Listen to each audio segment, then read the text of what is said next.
साल 2018 में बैंक में एक चोरी हुई। एक ऐसी चोरी जिसमें ना तो चोर बैंक गया और ना ही कोई एटीएम तोड़ा गया, लेकिन देखते ही देखते बैंक के अकाउंट से तकरीबन 94 करोड़ रुपए साफ हो गए।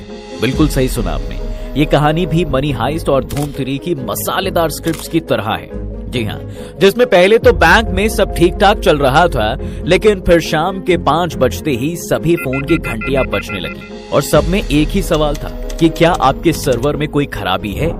फोन कटते ही बैंक एम्प्लॉयज सोच में पड़ गए कि क्या सच में बैंक सर्वर डाउन है, लेकिन इसका जवाब उन्हें मिला अगले दिन, जब बैंक के खाते से करोड़ों रुपए गायब हो गए और इसकी जानकारी कानो कान किसी को नहीं लगी। अब सवाल ये था कि फिर ये फ्रॉड हुआ कैसे, किस बैंक की थी ये कहानी और कौन था इसके पीछे। आइए जानने की कोशिश करते हैं हमारी आज की इस वीडियो में। देखिए, ये फ्रॉड की दास्तां है पुणे के कॉस्मोस कोऑपरेटिव बैंक की, जहां 11 अगस्त 2018 को इंडिया का सबसे बड़ा बैंक हाइस्ट हुआ और इसकी जानकारी उन्हें सबसे पहले फाइनेंशियल सर्विसेज कंपनी वीजा से मिली, जिन्होंने अपने एल्गोरिथम में कुछ अजीब सा नोटिस किया। इस कंपनी का कहना था कि बैंक से जुड़े डेबिट कार्ड में एक अजीब सी एक्टिविटी हुई है। अब एक तरफ ये घटना चल ही रही थी कि दूसरी तरफ बैंक में उस वक्त एक आदमी आया। इसकी परेशानी थी कि जब वो अपने रुपए डेबिट कार्ड से पैसे निकाल रहा था, तब एटीएम की स्क्रीन पर उसके खाते में बहुत ज्यादा पैसे दिखाई जा रहे थे। जाहिर था कि बैंक एम्प्लॉय के लिए इस घटना पर विश्वास करना पॉसिबल नहीं था, लेकिन उन्होंने फिर भी अपने कस्टमर डेटाबेस को अच्छे से टटोला और आदमी को फीडबैक दिया कि ऐसा कोई सबूत उनके डेटाबेस में नहीं है। अब वो आदमी फिर घर चला गया। अब क्योंकि उस दिन शनिवार था और शाम का वक्त था, इसलिए बैंक के एम्प्लॉय को कोई भी शक नहीं हुआ। उन्होंने चुपचाप काम किया और अपने अपने घर चले गए।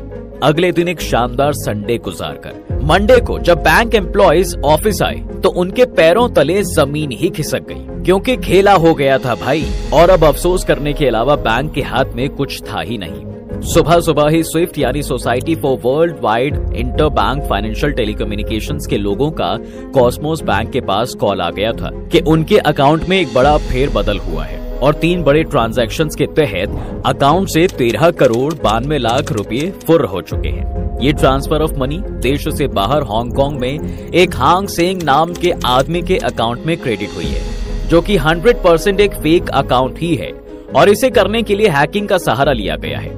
एक तरफ जहां इतनी बड़ी गाज बैंक के ऊपर गिरी है, तो वहीं उन्हें ये जानकारी भी मिल गई कि इससे पहले रुपए और वीजा डेबिट कार्ड पार्टनर से ट्रांजैक्शन लॉग्स को लेकर उन्हें जो कंफर्मेशन रिक्वेस्ट आई थी, उस रिक्वेस्ट से बैंक को 80 करोड़ का चूना लग गया है। इसके लिए मल्टीपल एटीएम कार्ड्स का यूज किया गया और कमाल की बात तो ये थी कि बैंक को पता भी नहीं चला साहब। अब इन सब घटनाओं के तार जब एक दूसरे से जोड़े गए, तब जाकर बैंक को समझ में आया कि भाई उनके साथ तो बड़े वाला स्कैम हो गया है और इसकी भरपाई अब पुलिस ही करवा सकती है। इसलिए जल्दी ही बैंक की तरफ से एक बड़े घोटाले की रिपोर्ट पुणे के पुलिस स्टेशन में दर्ज कराई गई और फिर पुलिस लग गई अपने काम पर। लेकिन जांच किस चीज की करनी थी, ये एक बड़ा सवाल था। हालांकि भारत में इससे पहले भी कई चोरियां हुई थी, लेकिन ऐसी चोरी तो आज तक नहीं देखी गई जहां पुलिस को ये तक नहीं पता था कि उन्हें सबूत क्या ढूंढना है। बैंक में ना तो कोई आया और ना ही कोई बाहर गया, तो फिर इतना बड़ा फ्रॉड हो कैसे गया। इस मामले की इन्वेस्टिगेशन में जब पुलिस अंदर तक जा घुसी, तब उन्हें समझ में आया कि भाई ये एक बड़ा साइबर हमला था, एक ऐसा हमला जिससे पुणे पुलिस अकेले नहीं निपट सकती थी। इसलिए उन्होंने सभी टॉप ऑफिसर्स के साथ एक मीटिंग की और इस मीटिंग में साइबर सिक्योरिटी एक्सपर्ट से लेकर पेमेंट ऑर्गेनाइजेशन और कॉस्मोस बैंक के टॉप ऑफिशियल्स को बुलाया गया, जिसके बाद एक स्पेशल इन्वेस्टिगेशन टीम को इन्फॉर्म किया गया। इसके अलावा पुलिस के छोटे छोटे ग्रुप्स को भी जांच पर लगा दिया गया। एक टीम ने केस के टेक्निकल एस्पेक्ट पर गौर किया, तो दूसरी ने इस केस से जुड़े लोगों पर नजर रखना शुरू कर दिया। कई दिन और महीनों की मगजमारी के बाद पुलिस ये समझ पाई कि इस चोरी की तैयारी कोई 1 या 2 हफ्ते पहले नहीं, बल्कि तकरीबन 6 महीने पहले की जा चुकी थी। इसके लिए ठगों ने कई लोगों की टीम बनाई थी और स्टेप बाय स्टेप बैंक चोरी को अंजाम दिया था। दरअसल ठगों का प्लान था कि वो बैंक से पैसा 2 स्टेप्स में निकालेंगे और वो भी 32 देशों से। अटैक की तारीख होगी 1 अगस्त 2018 यानी शनिवार का दिन, जब बैंक में काम होता है और एम्प्लॉय का भी सिक्योरिटी पर कोई ध्यान नहीं होता। इस दिन बैंक के कंप्यूटराइज्ड एटीएम सर्वर को हैक किया गया। उस पर कब्जा करके भारत के साथ साथ 31 देशों से भी पैसे निकाले गए। इसके लिए ठगों ने क्लोनिंग कार्ड्स का इस्तेमाल किया। यहाँ ध्यान देने वाली बात अब यह है कि बैंक के सर्वर को हैक करने के लिए चोरों ने एक मालवेयर यानी कि एक वायरस का इस्तेमाल किया था, जो 6 महीने पहले ही बैंक के कंप्यूटर सॉफ्टवेयर में इंस्टॉल कर दिया गया था। कई महीनों तक इस सॉफ्टवेयर ने कुछ नहीं किया और केवल इंटरनल डेटा कलेक्ट करता रहा। जब ये कंफर्म हो गया कि भाई चोरों के पास सर्वर हैकिंग के लिए इनफ इंफॉर्मेशन है, तब उन्होंने सैटरडे के दिन का इंतजार किया और कांड कर दिया। इसके लिए ठगों ने मालवेयर को इस तरह से डिजाइन किया था कि वो हर एक अकाउंट से 1 लाख रुपए तक निकाल सके। उनके मालवेयर में ये फीचर भी था कि वो खुद ही जाली ट्रांजैक्शन की मंजूरी दे सकते थे और इसी का इस्तेमाल करते हुए ठगों ने ये तय कर लिया कि कब, कहां और कैसे और कितने पैसे साफ करने हैं। इसमें अकेले 3000 ट्रांजैक्शंस तो महाराष्ट्र, राजस्थान और मध्य प्रदेश जैसे शहरों से हुए थे। इसके लिए हैकर्स ने पहले ही वीजा और रुपे कार्ड होल्डर्स की जानकारियां चुराई, जो कि उन्हें डार्क नेट से मिला था। उन्होंने ये भी पाया कि वीजा डेबिट कार्ड का इस्तेमाल 12,000 बार हुआ। इसके अलावा रुपे और स्विफ्ट डेबिट कार्ड के इस्तेमाल से भी पैसा निकाला गया है। यहाँ पर खास बात ये थी कि विदेशों से पैसा निकालने के लिए स्पेशली वीजा डेबिट कार्ड का इस्तेमाल हुआ था, जबकि भारत में रुपे कार्ड से बड़ी राशि निकाली गई थी। इन ट्रांजैक्शंस की जानकारियां जब क्लोजली चेक की गई तो पता चला कि भाई सबसे ज्यादा ट्रांजैक्शंस जयपुर, कोल्हापुर, दिल्ली, इंदौर, मुंबई और अजमेर से हुए थे।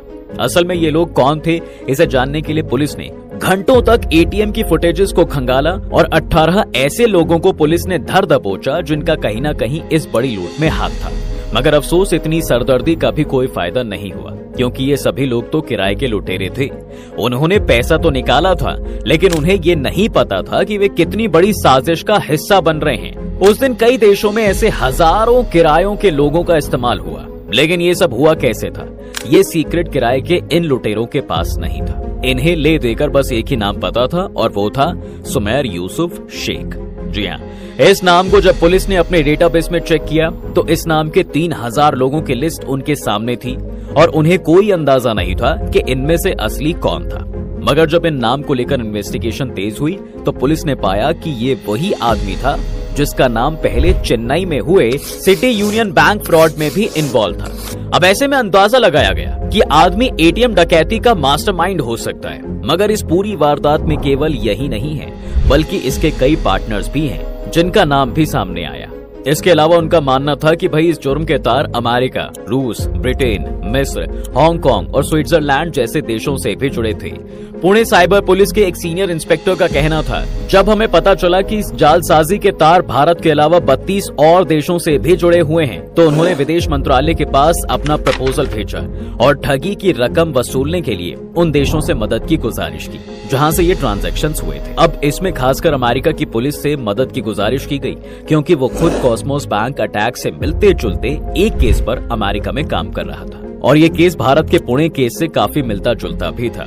और यहीं से पुणे पुलिस को एक सुराग मिला और उन्हें शक हुआ कि नॉर्थ कोरिया की एक खुफिया एजेंसी रिकॉन्सस जनरल ब्यूरो की यूनिट पर है, जो कई साइबर अटैक में शामिल रही है। 2016 में बांग्लादेश बैंक से करीब $8 करोड़ की चोरी के पीछे भी इन्हीं का हाथ बताया जाता है। इसके अलावा 2017 के WannaCry 2.0 ग्लोबल रैंसमवेयर अटैक का आरोप भी इन्हीं के ऊपर है। खुद अमेरिका को भी इस यूनिट पर शक है, तभी तो इसके एक शख्स गालिब अलामरी को उन्होंने पकड़ा भी था, जिसने खुद मनी लॉन्ड्रिंग को लेकर अपना जुर्म भी कबूला था। इसलिए अमेरिकी अदालत ने उसे करीब 11.5 साल की सजा सुनाई थी। अमेरिका के डॉक्यूमेंट्स बताते हैं कि भाई इस आदमी ने भी भारत, पाकिस्तान के कई बैंकों में गंबत किया था, लेकिन भारत अभी भी इस इन्वेस्टिगेशन में बहुत पीछे है। ले देकर उसके पास एक ही नाम है और वो है सुमैर शेख। इसकी तलाश आज भी पुणे पुलिस जोरों शोरों से कर रही है, मगर ये उनकी जांच से काफी दूर है। हो सकता है कि शायद यूएई के आलीशान होटल में ये लूटे हुए पैसों से ऐश कर रहा हो, या फिर ये भी हो सकता है कि कहीं बिल में छिपकर बैठा हो।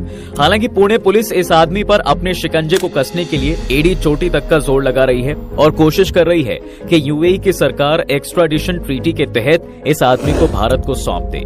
लेकिन ये कभी पकड़ा जाएगा भी या नहीं, किसी को नहीं पता।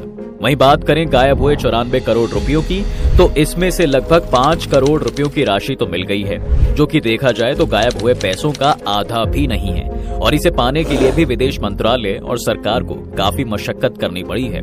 दरअसल जब पुलिस को पता चला था कि ये रकम विदेश में जमा कराई गई है, तो विदेश मंत्रालय और कॉस्मोस बैंक ने मिलकर हांगकांग के अफसरों से कांटेक्ट बिठाया था और सबकी साझेदारी से इस बड़े 10 करोड़ रुपयों को फ्रीज करवा दिया था। और जब वहां की कोर्ट ने ये डिसीजन दिया कि पैसे सूद समेत कॉस्मोस बैंक को वापस जाने चाहिए, तब जाकर कहीं पहली किश्त के तौर पर 5 करोड़ 72 लाख रुपए लौट कर आए। ऑब्वियसली इसकी दूसरी किश्त आनी अभी फिलहाल बाकी है, लेकिन सवाल केवल 5 करोड़ तक ही सीमित नहीं है भाई। इसकी एक बड़ी राशि अभी भी दूसरे फर्जी अकाउंट्स में है और हमले का मास्टरमाइंड खुलेआम घूम रहा है। कोर्ट ने अब तक इस केस में 11 लोगों को गिल्टी माना है और उन्हें 3 से 4 साल की सजा सुनाई है, पर असल इंसाफ होना अभी बाकी है। पुलिस की माने तो ये गुत्थी तभी सुलझ पाएगी जब 32 देशों की सभी पुलिस एजेंसी और टॉप ऑफिशियल्स मिलकर इस केस को सुलझाएं और असली मुजरिम को पकड़ें। नहीं तो साइबर चोरी के ये मामले कभी नहीं रुकेंगे और दिन ब दिन अच्छे खासे चलने वाले बैंक भी साइबर हमले के चलते बैंकरप्सी के जाल में फंसकर बर्बाद हो जाएंगे। अब आपका इसके बारे में क्या कहना है, हमें कमेंट सेक्शन में जरूर बताएं। वीडियो अच्छी लगी हो तो इसे लाइक शेयर कर दें और चैनल को भी सब्सक्राइब कर दें।